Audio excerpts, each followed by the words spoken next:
The Hitch-Hiker's Guide to the Galaxy by Douglas Adams. Chapter 20.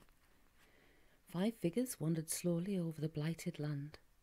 Bits of it were dullish grey, bits of it dullish brown, the rest of it rather less interesting to look at. It was like a dried-out marsh, now barren of all vegetation and covered with a layer of dust about an inch thick. It was very cold. Seyford was clearly rather depressed about it. He stalked off by himself and was soon lost to sight behind a slight rise in the ground. The wind stung Arthur's eyes and ears, and the stale thin air clasped at his throat. However, the thing that was stung most was his mind. "It's fantastic," he said, and his own voice rattled his ears. Sound carried badly in this thin atmosphere. "Desolate hole, if you ask me," said Ford. "I could have more fun in cat litter." He felt a mounting irritation. Of all the planets and all the star systems, of all the galaxy, many wild and exotic, seething with life, didn't he just have to turn up at a dump like this after 15 years of being a castaway? Not even a hot dog stand in evidence. He stooped down and picked up a cold clod of earth, but there was nothing underneath it worth crossing thousands of light years to look at. "No," insisted Arthur. "Don't you understand? This is the first time I've actually stood on the surface of another planet, a whole alien world. Pity it's such a dump, though." Trillian hugged herself, shivered and frowned.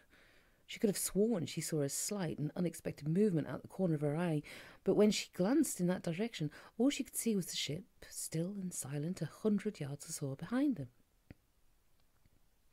She was relieved when a second or so later they caught sight of Seyford standing on top of the ridge of ground and waving to them to come and join him. He seemed to be excited, but they couldn't clearly hear what he was saying because of the thinnish atmosphere and the wind.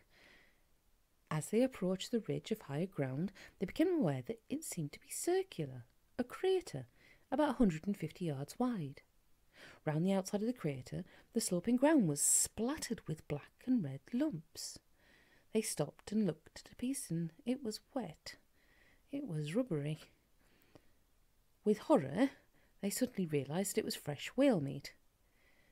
At the top of the crater's lip, they met Seyford. "Look!" he said, pointing at the crater. In the centre lay the exploded carcass of a lonely sperm whale that hadn't lived long enough to be disappointed with its lot. The silence was only disturbed by the slight involuntary spasms of Trillian's throat. "I suppose there's not much point in trying to bury it," murmured Arthur, and then wished he hadn't.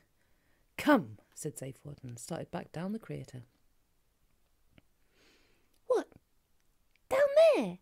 said Trillian with severe distaste. "Yeah," said Seyford. "Come on, I've got something to show you." "We can see it," said Trillian.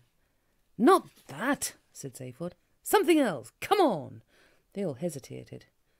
"Come on," insisted Seyford. "I found a way in." "In," said Arthur in horror. "Into the interior of the planet, an underground passage.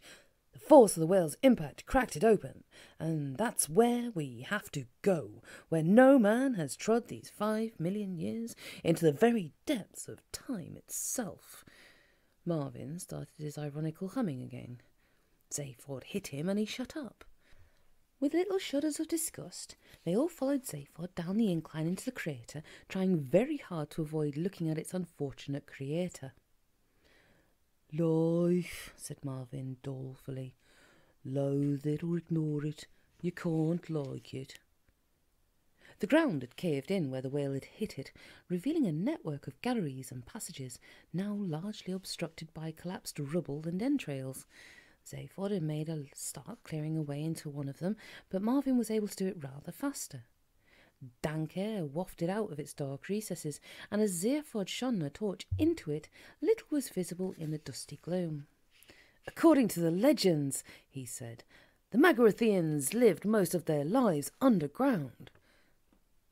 "Why's that?" said Arthur.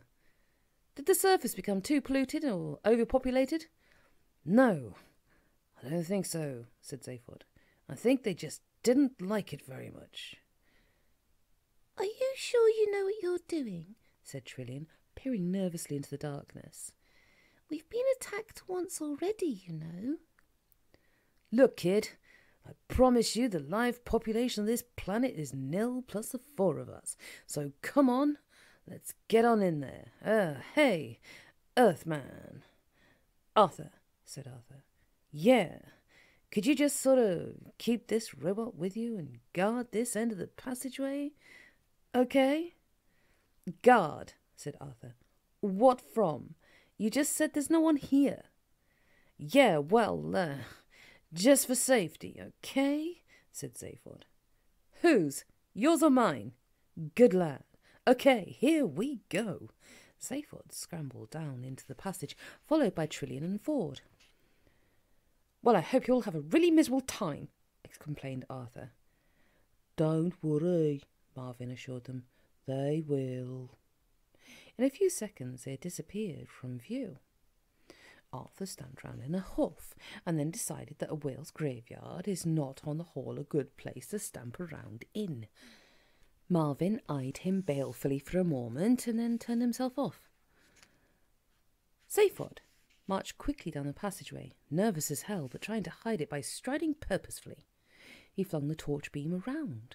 The walls were covered in dark tiles and were cold to the touch, the air thick with decay. There, what did I tell you? He said. An inhabited planet, Magarathea. And he strode on through the dirt and debris that littered the tiled floors. Trillian was reminded unavoidably of the London Underground, though it was less thoroughly squalid. At intervals along the walls the tiles gave way to large mosaics, simple angular patterns in bright colours. Trillian stopped and studied one of them, but could not interpret any sense in them. She called to Zayford. Hey, have you any idea what these strange symbols are? I think they're just strange symbols of some kind, said Zayford, hardly glancing back. Trillian shrugged and hurried after him. From time to time a doorway led either to the left or right into smallish chambers, which Ford discovered to be full of derelict computer equipment. He dragged Zayford into one to have a look, and Trillian followed. Look, said Ford. You reckon this is Magarathea? Yeah, said Zayford. And we heard the voice, right? Okay, so I've bought the fact that it's Magarathea, for the moment. What you have so far said nothing about is how in the galaxy you found it. You didn't just look it up in a star atlas, that's for sure.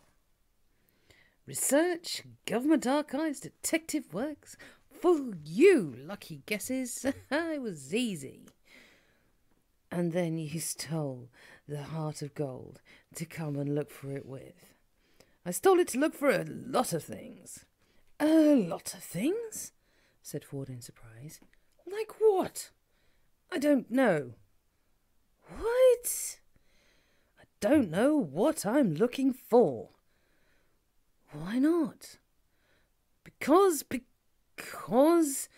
I think it might be because if I knew, I wouldn't be able to look for them.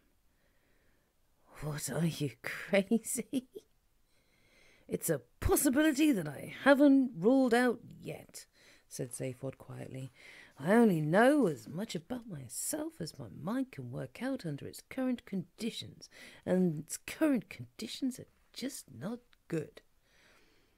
For a long time nobody said anything as Ford gazed at Zayford with a mind suddenly full of worry.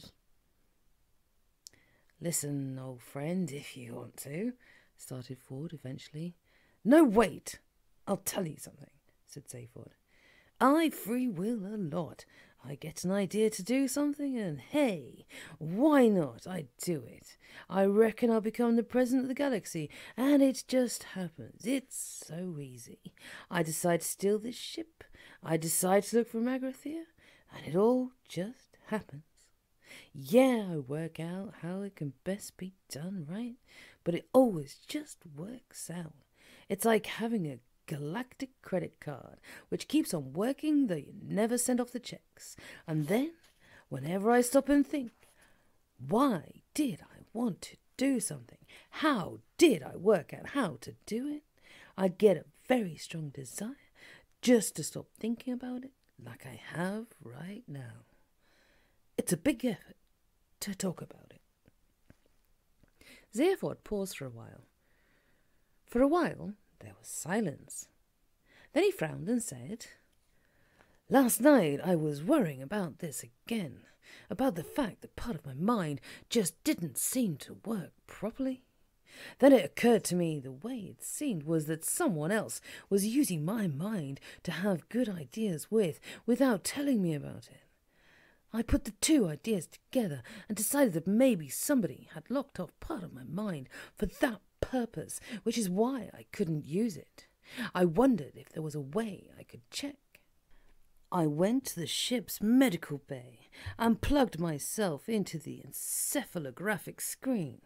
I went through every major screening test in both my heads, all the tests I had to go through under government medical officers before my nomination for the presidency could be properly ratified. They showed up nothing unexpected at least. They showed I was clever, imaginative, irresponsible, untrustworthy, extrovert, nothing you couldn't have guessed, and no other anomalies. So I started inventing further tests, completely random, nothing. Then I started superimposing the results from one head on top of the results from the other head. Still nothing. Finally, I got silly because I'd given it all up as if nothing more than an attack of paranoia.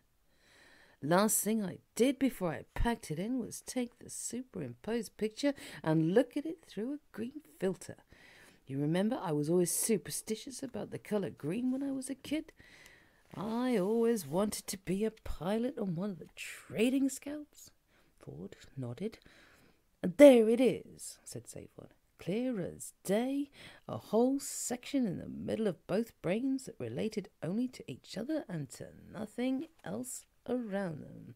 Some bastard had cauterized all the synapses and electronically traumatized those two lumps of cerebellum. Ford stared at him aghast. Trillian had turned white. "Somebody did that to you?" whispered Ford. "Yeah. But do you have any idea who or why?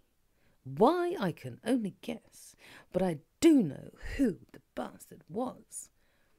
"Do you know? How do you know?" "Because they left their initials burnt into the cauterized synapses. They left them there for me to see." Ford stared at him in horror and felt his skin begin to crawl. "Initials? Burnt into your brain?" "Yeah." "Well, what were they, for God's sake?" Zayford looked at him in silence again for a moment, and then he looked away. "ZB," he said quietly. At that moment, a steel shutter slammed down behind them, and gas started to pour into the chamber. "I'll tell you about it later," choked Zayford as all three passed out.